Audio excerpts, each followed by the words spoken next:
Hi guys, now this is the brain box behind my inspiration, and this is the masterpiece that I created. For this video, I will just move straight down to the cutting of these V skirts for this style. First off, I'll take my waist divided by 4, add about 2 inches allowance. After that, I'll go ahead to measure the length of my skirt. I'll be making use of 15 inches. I had about 2 extra inches allowance, which I will later cut out before joining the baby net into it. I'll come down by 8, take my hip divided by 4, add another 2 inches allowance. After that, I'll move down to the tip of the skirt. I would measure my normal hip measurement and remove that 2 inches allowance, extra allowance that I added.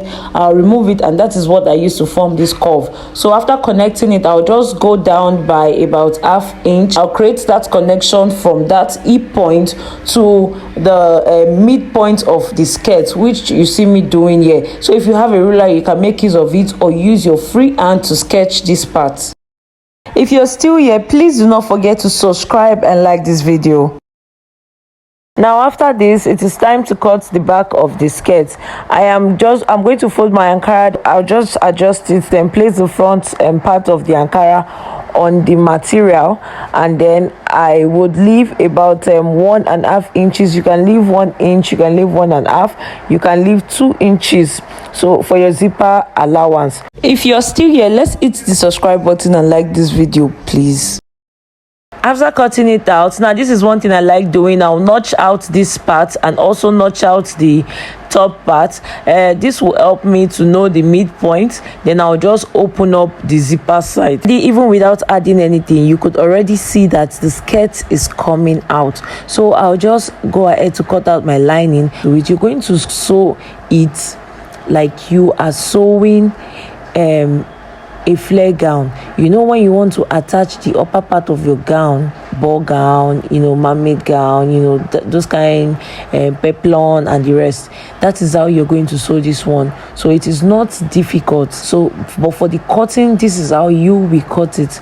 After this, you don't need to cut your baby net into a V shape, so that it will not be difficult for you to trace out. So what you need to do is to buy about maybe 10 yards, 5 yards, depending on how full you want it to be. Then you run your gathers on it, you attach it on the skirt. Once you are sewing, the thing is blending. Let me quickly explain. Now this is the gown. This is how it is looking on the dummy. So for this part, this is what I was trying to explain for you guys, the inside of it, so that you understand properly. For the top, I used princess dart to cut it because of the kind of neck that I have over here. So the thing is, when you place the already made gown on the floor, you see the way this net now, this baby net is lying like this, you just use your scissors and cut it. You bring it together like this, so that it will be straight. Let me use my leg because I'm using my hand to hold the phone. You bring it together, and then you now cut it to your desirable length. You cut this place you don't need to whip it, you don't need to fold it. Just cut it to your desirable length, and that's all for the dress. That's all for this video, guys. Please do not forget to subscribe, like this video, share and comment. See you in my next video. Bye bye.